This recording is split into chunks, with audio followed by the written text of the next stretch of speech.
You for joining me once again. Before you go to the bed, I want you to ponder on what is about to happen to Sunday Jackson. Sunday Jackson is that brave Christian man in Nasarawa who stood a Fulani herdsman that encroached his farm, brought out a cutlass, wanted to cut Sunday Jackson because Jackson simply asked him a simple question. Jackson asked him, "What are you doing on my farm?" And when that led into conflict, what followed was a battle between the two of them. Jackson was able to overpower the Fulani man, collected the knife, struck the guy, and the Fulani elder lost its life in the hospital. Today, the Supreme Court has sentenced Sunday Jackson to a capital punishment. He has been sentenced to be hanged. This is a story of the imbalance in the Nigerian contraption. This is a story of how the ordinary Nigerians will not be able to stand against those that feel entitled in this country. This is a story of how the Fulani oligarchs and hegemony have been able to always commit atrocities, and at the end of the day, when you try to stand and fight against them, you becomes the victim or you become the aggressor. But, so these are the issues. What we have in this country is not a nation. This is not how countries are built. This is not how countries are built. A justice that is not balanced. The mother of justice eyes is not closed. She knows the Igbos from the Fulanis. She is biased to the northerners than to the southerners. This form of inequality will only lead Nigeria into one thing and one thing alone. If care is not taken, this matter will lead Nigeria to another anarchy. If Tinubu has everything, he has not if Tinubu actually has everything within his corridor to do the right thing. Let us find a way to restructure and reposition this nation. Do you think if there was a state police in Nasarawa, would a Sergeant Jackson have would he have had the need to be the one defending himself against an encroacher? In America, you can't take your cow and graze on another man's farm. The American citizens have a right to own a gun. When you get a license, you take your gun. What people will be asking you when you are long dead and gone, what they'll be asking your family is, didn't you see it there? Yes, because there are so many farms that I've seen, right? Whenever I travel, maybe I go to Ogun State, I go to Ekiti State, you will see signage, and I'm sure this thing will be in Sunday Jackson's farm. You'll see signage there with a picture of a cow. There will be a slash like a no, then a gun. That any cattle that strays into this farm will be shot. But somehow, Sanjay Jackson, a man who has decided to self to defend himself, has not been sent to be hanged. So what Sanjay Jackson should have done is allow that man to graze that cow on his farm, hit them up, and then maybe go to the police station and shed tears, cry crocodile tears. At the end of the day, they will probably give him 200,000 and tell him, okay, you know what, we are sorry, that guy, we apprehend him. Listen, you do not beat a child, and at the same time, you believe you can control how he cries. Nobody does that. There's nowhere in the world except Nigeria where nonsense like this happens. Some people cannot always be projected as superior citizens. No, no. Some people cannot always have the entitlement mentality that they can come into my farm, eat my crops, and they think they can go unpunished. I remember the time when the argument of banning of open grazing, a woman who is a senate, not an house of rep, stood up. You will be so sad to see our honorables speaking in that manner. She said a Fulani man, even in 100 years, will continue to graze its cattle openly. She said that the Fulani man cannot be stripped of his culture, which is taking cattle from place to place.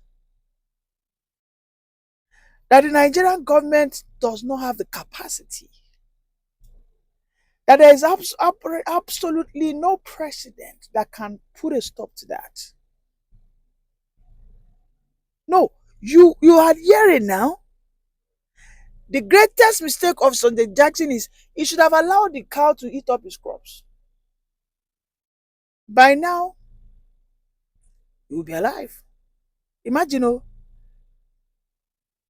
the man who is oppressed would have been better left the oppressor to oppress him so that he can live he can live to see another day.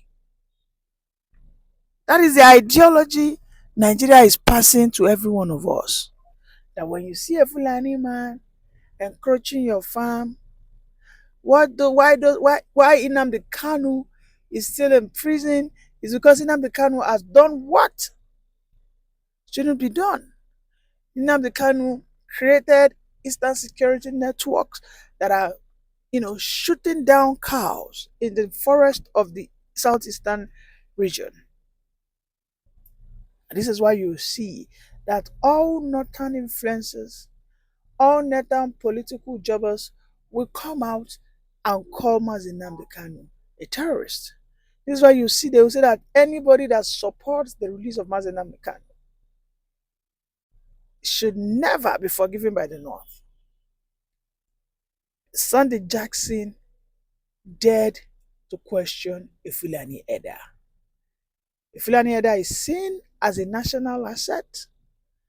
The cow, the cattle they graze is seen as a national project.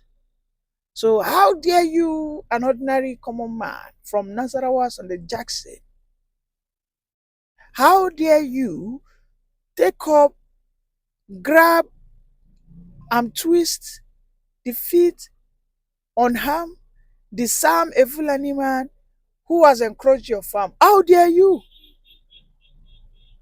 This is what it means. How dare you allow him to hit it? When he hits it, go to the police station, you lodge your complaint, they give you 200,000, 300,000, you're fine. Like I said, the mother justice of Nigeria is not blind. She dey wear glasses like me, she dey see koro koro, she dey smell. Her hand of balance is imbalance. She's literally naked. Okay, so unfortunately, this is where we are. We mustn't continue like this. The Fulanis will continue to be a superior force if, whenever we have a certain president, he will not have the courage to ask the pertinent questions, that why should a, should someone who invaded another person's land, brought out a knife in an attempt to take the life of the owner of the farm, and the owner of the farm somehow overpowered the guy, injured him, died days later, then it is that guy who is defending himself because he was provoked, that will now be sent to be killed by hanging. Until we get to that point, like I said, the Fulanis will continue to be a superior force, a superior voice, because today they are telling the Yorubas that Amupetan Ojo will not be the next INEC chairman. What will Tinubu do about it? Well, we are here to find out. There has been so much controversy surrounding Professor Hamilton Ojo over his comment in the petition he wrote. In fact, the Yorubas are standing in protection of him, saying that Tinubu will not sack the new INEC chairman, because when Buhari appointed a terrorist sympathizer, Professor Pantani, the Fulanis, the Sheikhs, the Umars, the Emirs, the Sultan, everybody was quiet. In fact, what they did was they became an advocate that Isa Pantani has repented, he has turned a new leaf. But today here we are, because Professor Amukpeton Ojo wrote about the Christian genocide in year 2020, where he wrote it to the international communities, he wrote it to African Union, he wrote it to the European Union and to the United Nations, lamenting that the Fulanis that are causing the mayhem, causing the crisis in Nigerians are not originally, in any way related to the Nigeria, that they migrated into the northern part of Nigeria less than 150 years ago. That when they came, they wiped out the Aborigines king, okay, and they installed their own sons, cousins, and ever since then, the northern Nigeria has been under their hegemony. And this is where you see that despite the fact that the Hausa people have been practicing Islam for over a period of 400 years, when Uthman Nafodo came in 1804, when he started the jihad, within 20 years, they wiped all the northern states, took over all the political positions, and to this very day, this is why they are the ones in power. And you can see why they are so aggressive. When people begin to expose them, when people begin to talk about what they do, they're excessive. How they are power mongers, how they are power greed, how they just want to be the one in charge. When people begin to expose them, they begin to sack for the annihilation of that person, or the extrication of that person from the political arena, or they just pray and hope that that person never finds relevance. The same thing they have been trying to do for Tinubu, because Tinubu has done only one thing.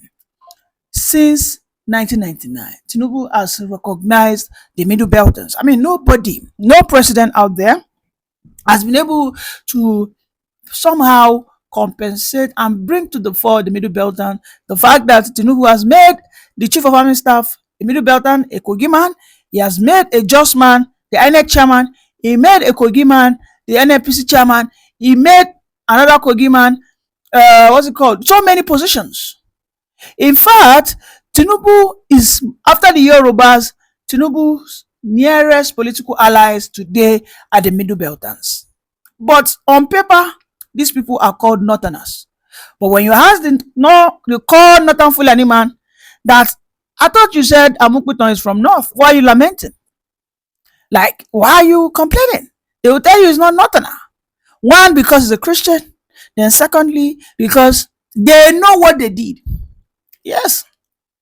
They know that they manipulated the North Central into the Northern fold, so that they can always stand on that premise that they have the large vote numbers. Yes. They are only using the North Central people as political tool, adding them to the political pool. But what has Tinubu done?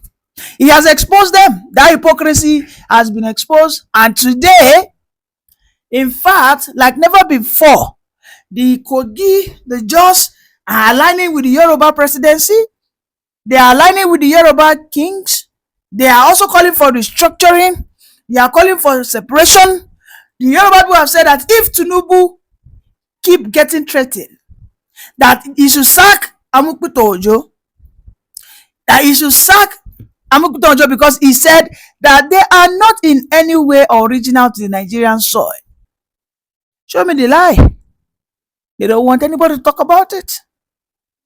Now the Yoruba groups, the Middle Beltern groups have warned, stop the threat, because if you continue, we will push for the complete breakup of the country.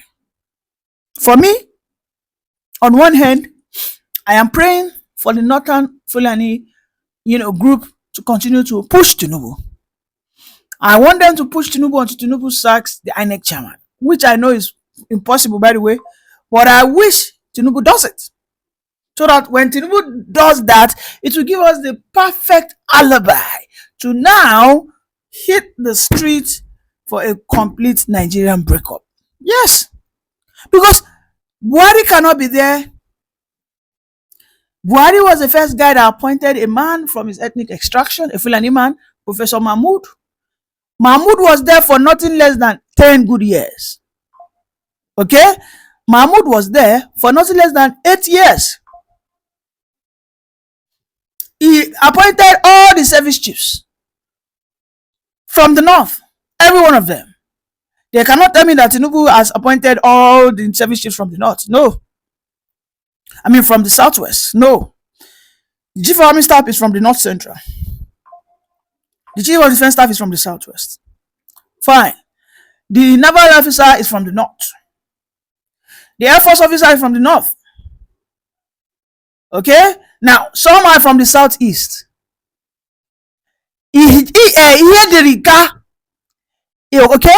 The chief of army staff Iyedirika under Jonathan. We know how they frustrated Iyedirika, because as a then General Iyedirika was doing what should be done, wiping the bandits. They were wotofying them back to back. In the morning, in the noon, in the evening, and the middle of the night, they were bombing them, clearing them out. And that was when we saw Buhari came out to say, oh, an attack on the Fulani Boko Harams is an attack against the north. That was when the Sultan also came out. An attack on the Fulani bandits is an attack against the north. That was when Shegumi also came out. Then, in 2012, 2013, Shegumi said that these boys, these Boko Harams, are our own northern activists, that they are fighting for what we are clamoring for in the country. Yedirika. But then Jonathan was saying that these people are terrorists. Jonathan tagged them terror. They took that matter to the human rights. They took that issue to the global stage. They went to the United States to tell lies that those children are innocent, that they are just activists. For that, they pressure until Jonathan had to tell Yedirika to step down. But what they must understand is Jonathan no be Tinubu, Tinubu no be Jonathan. That's it. No matter how hard they think they want to press his neck, the Yoruba groups have warned. They have written their own counter message. If Tinubu tries to sack Amukpito, the Fulanis must be ready to go back to their ancestral land. I mean, look at what we have as a nation, where we are issuing threat, open threats to our